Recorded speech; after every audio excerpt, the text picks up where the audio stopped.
ఈసారి మీ పార్టీని farm house లో ప్లాన్ చేయాలనుకుంటే వెంటనే డోసే యాప్ ని డౌన్లోడ్ చేసుకుని బుక్ చేసుకోండి. నమస్తే రమ్మగారు. నమస్తే జయ. రమ్మగారు, జానపద గాథలు అట్లాంటి స్టోరీలు ఏమన్నా కొంచెం మాయలు మంత్రాలు ఎక్కువ వింతలు, ఎక్కువ విచిత్రాలు? కాకుండా కొంచెం పూర్వం అట ఒక రాజుగారు ఉండేవారు. ఆయనకు 3 కొడుకులట. వాళ్ళకి బోల్డ్ అన్ని ఆవులు ఉండేవి. గోపాలకులు కూడా చాలా మంది ఉండేవాళ్ళు. పిల్లలు కూడా బాగా కుమారులు ఆ గోపాలనలో అక్కడ అందరితోటి స్నేహంగా ఉంటూ బాగా ఉండేవాళ్ళు. సడన్గా ఒక 100 చొప్పున ఆవులు మాయమైపోయినాయట. ఓహో. ముందో 100 పోయినాయి, తర్వాత ఒక 100 పోయినాయి. ఈ ఆవులు మాయమైపోయేసరికల్లా రాజుగారు చాలా హైరాన్ పడ్డారు. రాజకుమారులు అన్నట్ట, మేము వెళ్ళి చూసొస్తానులే నాన్న, ఎక్కడైనా చుట్టుపక్కల ఎవరైనా తోలుపోయారేమో చూస్తామని వీళ్ళని ఆనుకుని, వీళ్ళ రాజ్యాన్ని ఆనుకుని ఒక అడవి అలా ఉందిట.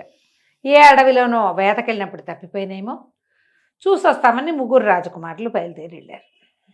వీళ్ళు అడవి దాటి ముందుకెళ్తుంటే ఒక వికారంగా ఉన్న ఒక స్త్రీ కనపడిందట వీళ్ళకి, రాజకుమారులకి. వాళ్ళు అడిగింది, బాబు ఎక్కడికి నాయనా వెళ్తున్నారండి సరికల్లా వీళ్ళు అంటే వికారంగా ఉంది, ముసలిదిగా ఉంది, వికారంగా ఉంది, పాత గుడ్డలు కట్టుకుంది, నీకెందుకు, మేము ఎక్కడికి వెళ్తే నీ పని నువ్వు చూసుకో అన్నారు. అని వెళ్ళిపోయారు ముందుకి. వెళ్తే వెళ్ళగా ఏమైంది, ఒక పురాతనమైన కోట ఒకటి కనపడింది. కోటలోకి వెళ్ళారు. వెళ్తే ఒక పక్కగా గోశాల ఉంది. ఎన్ని ఆవులు ఉన్నాయో అందులో కొన్ని ఆవులు రాజకుమారులను చూడంగానే మోరెత్తి అంబా అంట మొదలుపెట్టినాయి. అవి మనవే. రోజు వీళ్ళని చూస్తాయి, ఆవులు గుర్తుపడతాయి. అరే ఇది మన ఆవులే ఇవి, ఇట ఎవరు పట్టుకున్నారు? తీరా చూస్తే అదొక ముసలి రాక్షసి ఉంది ఆ లోపల. ఆవిడ ఆ ముసలిది గుర్తుపట్టేసింది, వీళ్ళు ఆవుల కోసం వచ్చారని. నాయన ఎంత దూరం పడి వచ్చినట్టున్నారు, బోల్డ్ ఆవులు ఉన్నాయి, నాకు ఆవుల దగ్గర పనిచేస్తారా అని అడిగింది. వీళ్ళు దాన్ని ఎటాగొట్టా మాయపుచ్చి అక్కడ పనిచేసి చల్లగా ఆవులు తెచ్చేసుకోవాలని అనుకున్నారు. రాక్షసుల్ని మనం ఏం చేస్తాం, ముసిలిది అదిలే, దీన్ని ఏం చేయలేమనుకుని అట్లాగే అవ్వ ఉంటామన్నారు. అయితే ఆవుల దగ్గరికి వెళ్ళి పాలు పితుక్కురండి నాయన అంది. సరే, ఆవుల దగ్గరికి వెళ్ళి పాలు తీసుకొచ్చారు. పాలు తెచ్చి ముసలమ్మకి ఇచ్చారు, ఈ ముసలి రాక్షసికి. అదేమో పొయ్యి వెలిగించి పాలు కాస్తుంటే కుర్రాళ్ళు ఏమనుకున్నారు, ఈ రాత్రికి పడుకుందాం ఇక్కడే, అది కూడా నిద్రపోతుంది, ముసలాళ్ళు నిద్రపోతే లేవరు, రాక్షసులు నిద్రపోతే అసలు లేవరని ఒక కథలు వినేవాళ్ళు. దాన్ని పడుకొనిచ్చి చల్లగా ఆవులు కోటలోంచి తరలించుకుని వెళ్ళిపోదానరా, అడవి దారి పెట్టామంటే ఇక వెళ్ళిపోయినట్టు అనుకున్నారు. ముసలిది ఏం చేసింది, పాలు కాచి, నాయన పొద్దునుంచి ఎక్కడి నుంచి ప్రయాణం చేసి వచ్చారో బాగా అలసిపోయినట్టు కనపడతారు, తలా కాసిన పాలు తాగండి అని వేడి పాలు తీసుకొచ్చి గ్లాసుల్లో పోసిచ్చింది. అందులో తలా ఒక విషపు చుక్క వేసిచ్చింది. అయ్యో. తాగేసి రాజకుమారులు 3 చొప్పకట్టల్లాగా పడిపోయారు, చాప చుట్టలలే. ముసలిది ఏం చేసింది, రాక్షసి, వీళ్ళని తీసుకుపోయి వంట ఇంట్లో ఒక పెద్ద పెట్టుంటే ఈ 3 శవాలని తీసుకెళ్ళి ఆ పెట్టెలో బారేసింది. పెట్టని తలుపు మూసేసి దాని దారినది పడుకుంది. ఇంకేముంది, ఏమీ లేదు, కాగిన పాలన్నీ తాగేసింది, హాయిగా ఉంది. తెల్లవారింది, 3 రోజులైంది, వారం రోజులైంది, ఎన్ని రోజులైనా రాజకుమారులు వెనక్కి రాలి. ఆవులేమో లేవు, 200 ఆవులు మాయమైపోయింది. రాజుగారు చాలా దిగులు పడిపోయాడు. పిల్లలు ఏమైపోయారు, ఆవులు పోయి.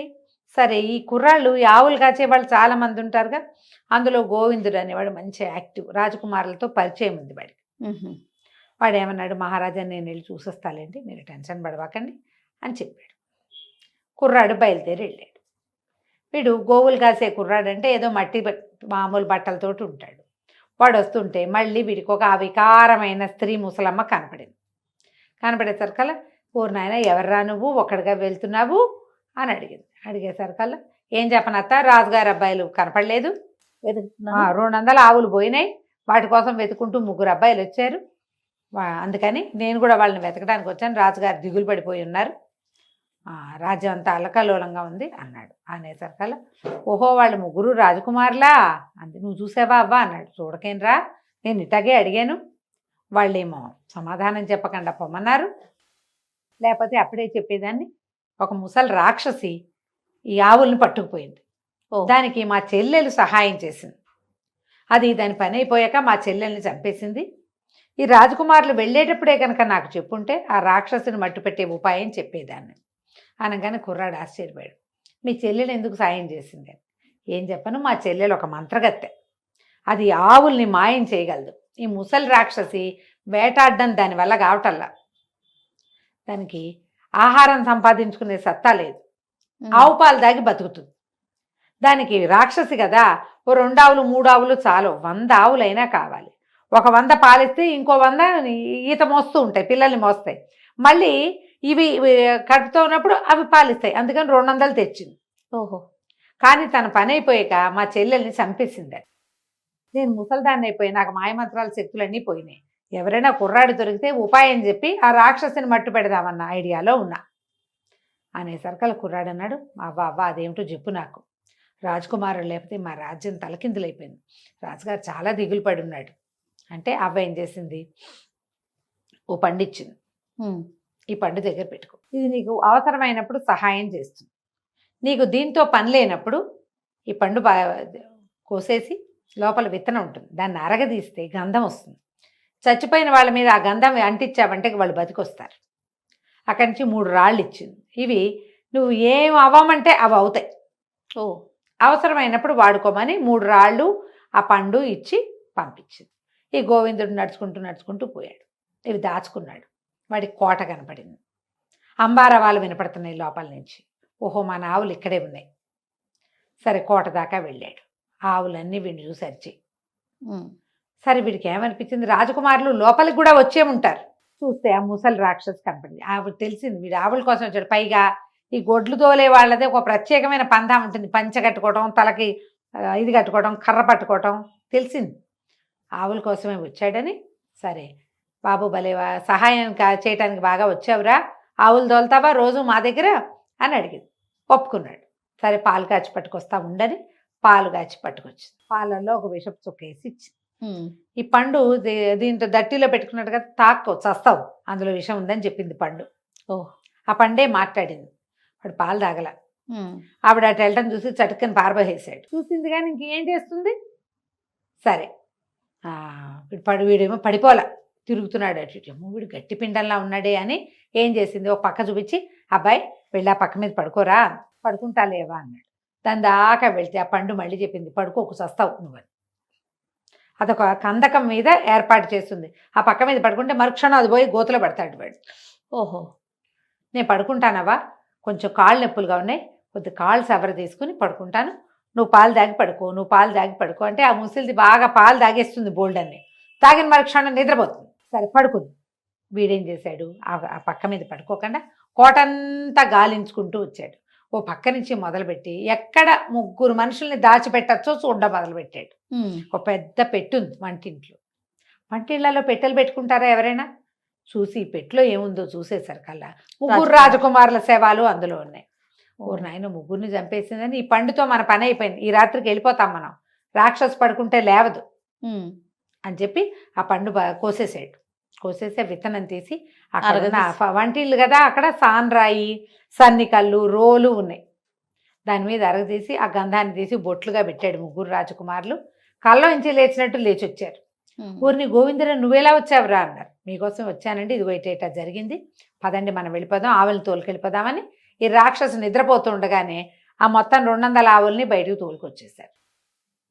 తోలేశారు. వచ్చేసరికల్లా ఎప్పుడైతే ఈ ఆవులు అందులో నుంచి బయటకు వస్తుంటే వీళ్ళు నిశ్శబ్దంగా వస్తున్నారు. ఆవులు నడిచేటప్పుడు అంబారవాళ్ళు చేయవు ఎంతో కొంత, అవును, పైగా శబ్దం వస్తుంది, దుమ్ము రేగుతుంది. రాక్షసుకి మెలకు వచ్చేసింది. ఈ ఆవులు ముందుకు వెళ్ళేసరికల్లా ఆ దుమ్ముకి ఆ మోతకి అది లేచి కూర్చుని, ఇంకేముంది ఆవులు పోయినాయి, కుర్రాడేడి వాడు లేడు, వంటింట్లో చూస్తే వాళ్ళు లేరు, అమ్మ వీడేదో చేశాడని వాళ్ళ వెనకాల పరిగెత్తడం మొదలుపెట్టింది. కుర్రాడి దగ్గర పండు లేదు, కానీ 3 రాళ్ళు ఇచ్చింది కదా ముందున్న ముసలమ్మ. ఆ 3 రాళ్ళలో ఒక రాయి విసిరేసి పెద్ద ముళ్ళకంప అయిపోవాలన్నాడు. అది పెద్ద ముళ్ళకంపగా మారిపోయింది. ఈ పరిగెత్తుకొస్తున్న రాక్షసి ఆ ముళ్ళకంపలో దూరి రాలేక ఎటాగొటగా ముళ్ళు తొలగించుకుని వచ్చేసరికి వీళ్ళు ఇంకా ముందుకు వచ్చేసారు. అడవి దాటితే చాలు, అది అడవి దాటి రాదు. ఇంకా ముందుకు వచ్చేసరికి అలా మళ్ళీ రాక్షసి వెనకాల పరిగెత్తుకొచ్చింది. వీడు ఏం చేశాడు, ఇంకో రాయి విసిరి పెద్ద మంట రావాలని కోరుకున్నాడు. మంట వచ్చింది. ఆ మంట మీద ఈవిడ మట్టి పోసి మశానం పోసి బట్టలతోటి ఆర్పి మెల్లిగా అది కూడా దాటొచ్చేస్తుంది. ఇంకా కాస్త ప్రయాణం చేస్తే వీళ్ళు ఊళ్ళోకి వెళ్ళిపోతారు, అడవి దాటేస్తారు. 3వ రాయి విసిరేసి పెద్ద ప్రవాహం రావాలని కోరుకున్నాడు. ఈ ప్రవాహంలో ముంచెత్తేసింది. ఈ ముసలి రాక్షసి అప్పటికే దాని ఓపిక అయిపోయింది. నిద్ర చాలా, అది నిద్ర పోతే కొంచెం ఓపిక ఓపిక strong వస్తుంది. ఉండేది. నిద్ర లేదు, ఆల్రెడీ 2 చోట్ల చిక్కుకుపోయింది. ఈ 3వసారి ఆ నీళ్లలో పడి కొట్టుకుపోయింది. వీడికి ముందు కనపడిన వికారమైన స్త్రీ వాడికి కనిపించలే. ఓహో. కానీ ఆవిడిచ్చిన ఐడియాతోటి ఈ పని అంతా చేసి వెనక్కి వచ్చేసాడు. తర్వాత రాజుగారు ఏం చేశారు, ఈ అడవి దాటి ఉన్న ఈ పాడుబడిన రాక్షసి కోటని పనివాళ్ళతో వచ్చి మొత్తం పెళ్ళగించి సమూలంగా తీసేశారు. కోటను ఉండనివ్వల. ఉంటే మళ్ళీ అందులో ఏవో చేరతాయి. ఆవులన్నీ ఇంటికి చేరిపోయినాయి. రాజుగారు ఎంతో సంతోషించి ఈ గోవిందుడికి 100 గోవులు ఇచ్చి, నువ్వు ఇంకా మా గోశాలలో పనిచేయక్కర్లేదు, హాయిగా నీ గోవుల్ని నువ్వు పాలించుకుంటూ ఉండమని కుర్రాడికి బహుమతి చేసి పంపించారు. కథ కంచికి మనం ఇంటికి. సూపర్.